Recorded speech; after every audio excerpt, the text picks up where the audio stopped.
Hey, what's up? My name is Reggie B and welcome back to the channel. So you recently booked a wedding and you're sort of confused on what to bring on a big day.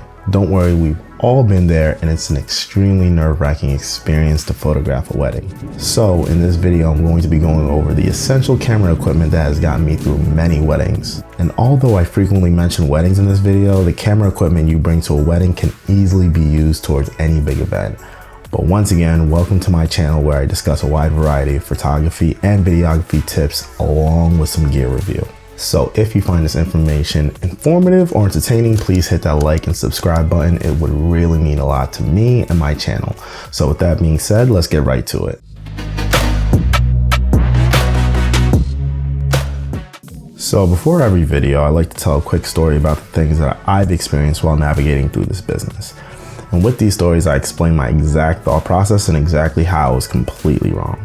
So I'm going to talk to you about my first wedding that I photographed. So this first wedding that I photographed, I was extremely hyped that I finally booked a client. And as the day was rapidly approaching, I literally was ready to crush it. So at the time I had my Canon 80D, the Sigma 18 to 35mm f1.8, and a Sigma 70 to 200mm f2.8. So as I said, I'm fired up. I get there, I'm locked in, and I'm ready to go. And finally, then I start thinking, what happens if my memory card becomes corrupted? What happens if there's something wrong with one of the lenses I brought? Do I even have the necessary equipment? Luckily, I got through the day without any issues. But looking back at it, what the hell was I thinking? The equipment I had was definitely not adequate enough to photograph a wedding. First of all, if you know anything about the Canon 80D, you know it's a crop sensor camera with only one card slot. And that is my first piece of advice for you. Get yourself a camera with 2 card slots and then program the camera to shoot redundantly. If you don't know what that means, it means when you press the shutter button, you'll record the image to both of the memory cards at the same time.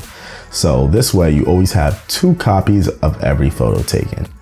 And that's the key takeaway from all this. You need to have a way to back up everything. I literally live by this philosophy. Redundancy is key. You need to have the backup to your backup. That means backup cameras, backup memory cards, hell, even backup clothes. Prepare for the worst and hope for the best. So the first piece of advice I'm going to give to you is to never shoot a wedding with only one camera that happens to have only one card slot.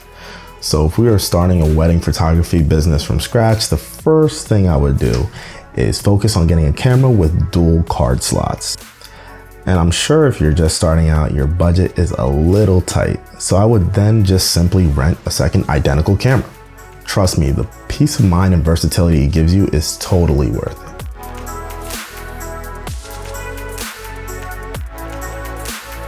All right, so now you have 2 cameras with each having dual card slots. Now we gotta put a lens on both, but there's like a billion lenses to choose from. So how do we go about choosing the right one? Well, you have to look at your preference to zoom lenses or prime lenses and your budget. And the reason why I bring up the budget is because most prime lenses tend to be significantly cheaper than their zoom counterparts. So definitely keep that in mind. Now, when it comes to choosing the appropriate lens, I like to keep things versatile.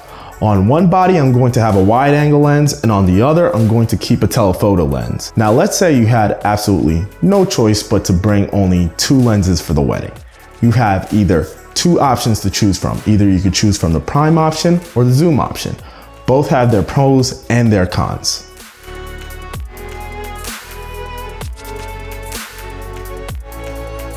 So let's assume we're going to go with the prime option.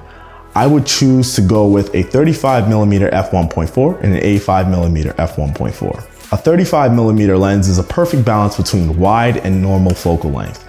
The focal length is wide enough to get the majority of your family and wedding party group shots during the day, and at this focal length, you're going to see minimal distortion at the edges of the frame. And the 85mm is my go-to focal length for portraits. You can capture your subjects from a safe distance without distorting any of their features.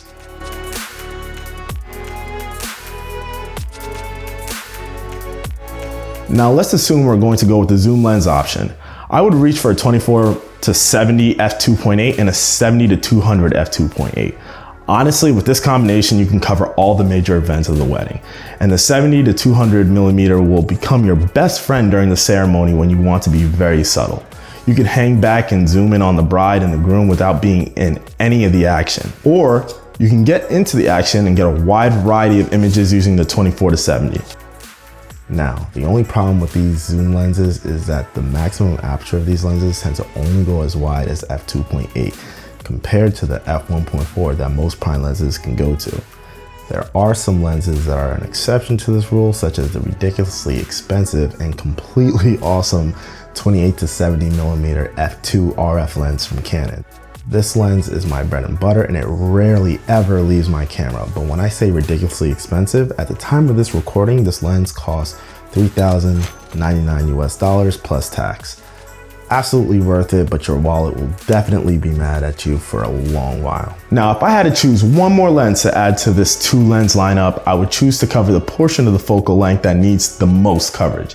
And if we're going back to our prime lens route, I would choose a 135mm f1.8 to cover that extended telephoto range.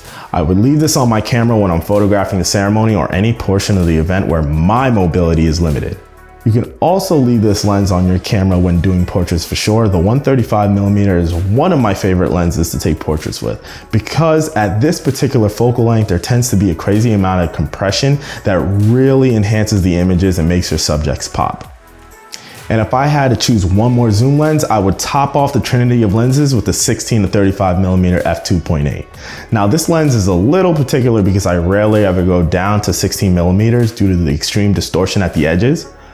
But it does help you capture those super wide ballroom images or breathtaking landscape images of your subjects. And the way to really use any lens at the 16mm focal range is to keep your subject smack dab in the center. It's the only part of the image that suffers from only a little distortion. And finally, if you had to throw one last lens into your kit, I would definitely throw a macro lens into the mix. But truth be told, I'll only take this lens out only to take detailed pictures of the rings. And after that, it promptly goes back into my bag and it doesn't get brought out again. And although clients do love macro images of the rings, you can definitely take damn good images of the rings with the majority of the lenses that we have already discussed that are in our kit. It just requires a little creativity and finesse. However, if you truly have the budget for it, don't hesitate to scoop up a solid macro lens. The details that you can capture are truly amazing.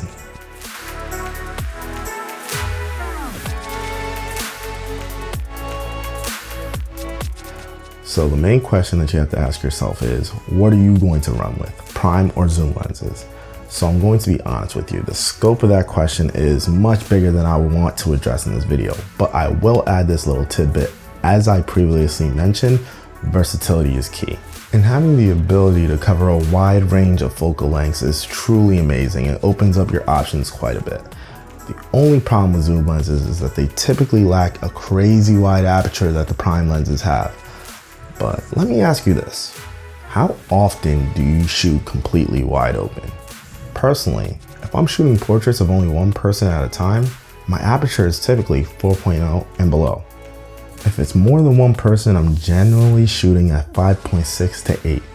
And during wedding events, I'm typically shooting groups of individuals, so I use the flash to compensate for any issues when I need more light.